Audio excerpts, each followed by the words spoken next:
Olá, meus amores, bom dia. Como é que vocês estão nessa manhã? Espero que estejam todos bem. Então, dando continuidade, à aula anterior, falávamos de morfema gramatical e morfema lexical. Em alguns livros, você pode encontrar outras nomenclaturas também em relação ao morfema lexical. Por exemplo, nesse aqui do José Lemos, ele fala do termo semantema, tá? E aí ele fala que o semantema é uma espécie de morfema, né? E aí eu vou utilizar até as palavras dele. Semantema é a parte da palavra que se concentra o significado lexical básico. Então, basicamente é o lexema, né? Confundindo-se, pois, com o que geralmente se denomina de raiz, ou seja, nós costumamos, confundir esses morfemas, lexicais ou ainda semantemas, com a raiz da palavra, tá? Mas aí ele vai explicar por detalhes que na verdade a gente tem que se atentar muito a isso. O lexema, na verdade, não é basicamente a raiz da palavra, né? Trata-se, na realidade, de uma espécie de morfema que concentra o núcleo significativo da palavra. É isso que eu queria que vocês pescassem, né? O lexema, na verdade, se a gente não entendeu, essa questão de significação externa, de fazer esse link, com o mundo externo, o lexema, na verdade, ele, na verdade, como o próprio José Lemos diz, é aquela palavra, é aquela parte da palavra, é um morfema que concentra o núcleo significativo da palavra, certo? Então, aqui, ó, morfema lexical, ou ainda também chamado de semantema, segundo José Lemos, gente, tá no sol de rachar aqui, né? Agora melhorou. O sol da manhã pega todo aqui, aqui na minha sala. Bom, e aí, o que eu posso dizer, Peraí, rapidinho. Confunde-se com a raiz da palavra, Mas é um morfema que concentra o núcleo significativo da palavra. Então, aí eu posso dizer, que é o morfema que concentra o núcleo significativo da palavra, certo? Peguem essas duas palavras-chave aqui, é o núcleo da palavra, que é também bem confundido com a raiz. Então, se eu tiver, por exemplo, a palavra belíssimas, daquela novela Belíssima, não sei nem se vocês lembram disso, Ó, belíssimas, o adjetivo aí no superlativo, belíssimas. Então, se eu fosse fazer essa análise, da morfologia dessa palavra, se eu fosse fazer a análise da morfologia dessa palavra, então a gente tem o semantema bel, tem como semantema, ou lexema,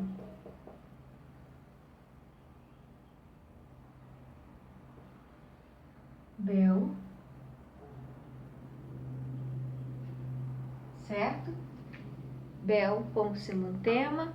A gente tem os morfemas, a gente tem o morfema lexical bel e os morfemas gramaticais, que são esses daqui, o is, o ma e o s, como morfemas gramaticais.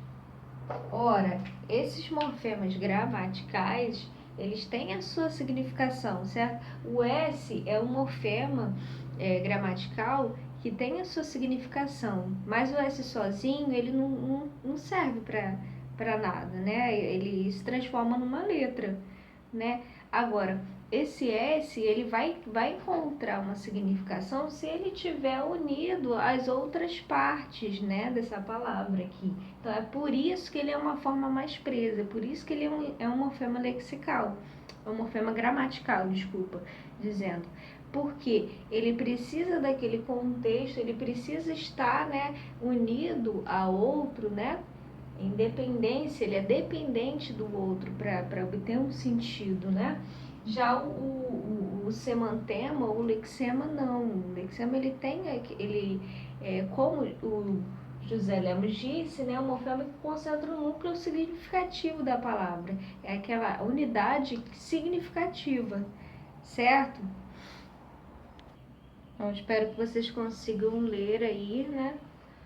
Tá assim, o morfema, né, ele também obedece a alguns critérios, tá? Então, o primeiro desses critérios, né, um dos primeiros desses critérios é por apagamento, certo?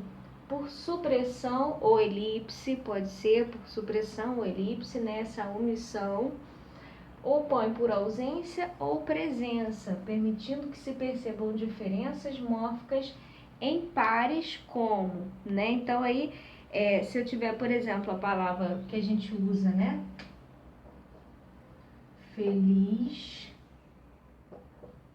e felizmente. Ora, nessa palavra aqui eu tenho, né? O apagamento, né? Ou ainda a ausência do morfema mente, do morfema gramaticalmente, certo? Então, em oposição, né, essas palavras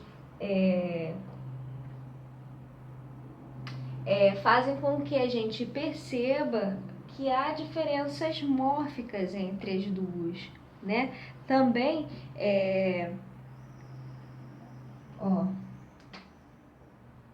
guarda, em oposição a guarda,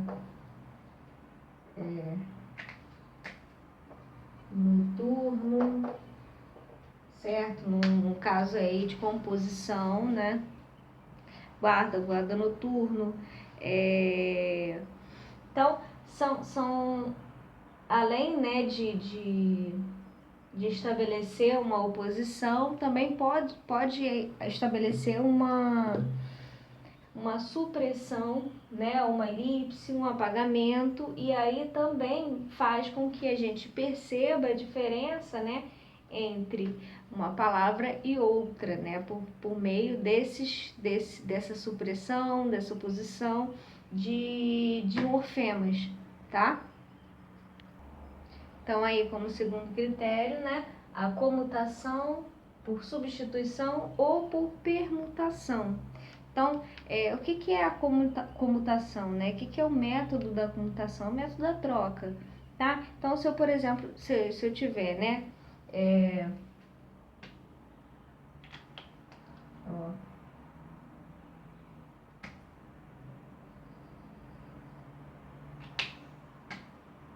perceber em oposição a conceber.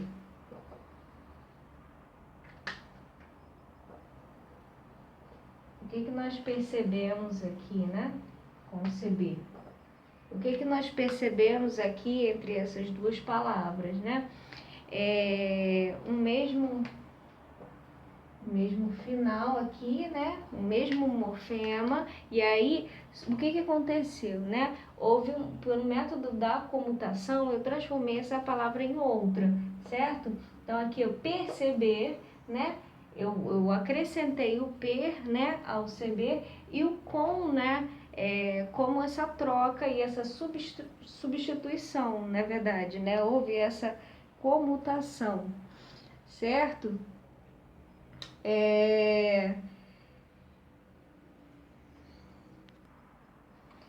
Bom, então vamos lá.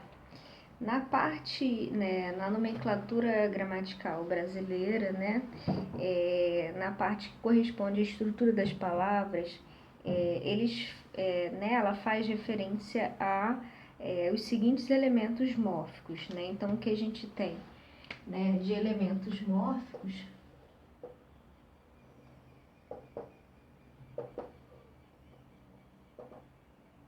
a raiz, o radical. Tá dando para ver aí? Raiz, radical, o tema, os afixos, e aí a gente considera, né, como afixos os prefixos, os prefixos e os sufixos,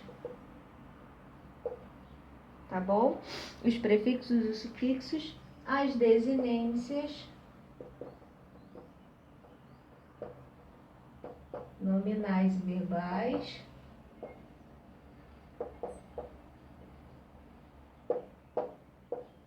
tá? As desinências nominais e verbais, a vogal temática, certo? A vogal temática. Professora, meu Deus, é muita coisa. A vogal e a vogal consoante de ligação.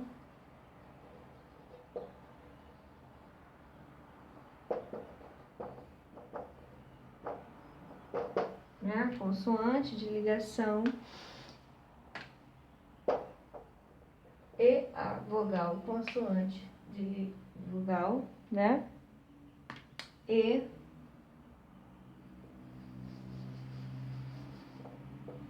a consoante de ligação, a vogal temática e a consoante de ligação. Então, primeiro a gente vai falar da raiz e do radical. Mas, professora, raiz e radical não são a mesma coisa, né? Na visão, por exemplo, Deixa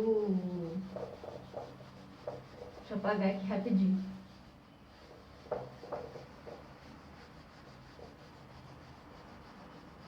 Agora ficou bem sujo, né?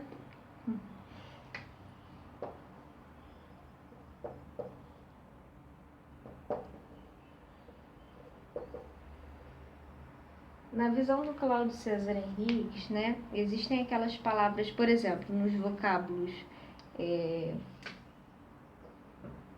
entristecer, tristonho, deixa eu ver qual outro que ele botou aqui, com tristeza, triste, ó, triste, tristeza,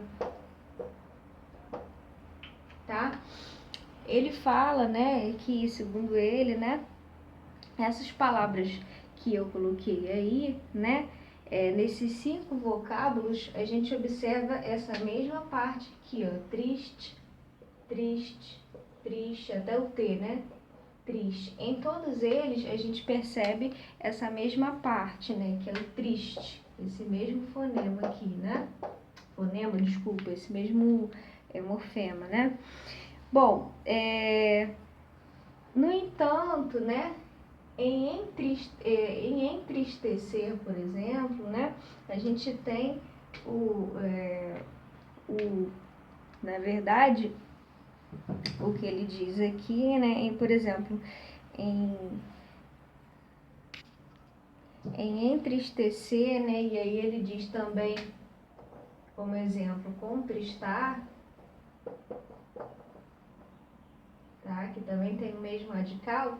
Você tem o que a gente chama de radical secundário, né? Além do entristecer, além do triste, né, você tem como radical secundário o entriste e o contriste, tá? Na verdade, são verbos, né? Então, aqui, que, na verdade, é entristecido, né? Você muda o final, né? A desinência desse verbo, né? Então, aqui a gente teria como radical secundário, né?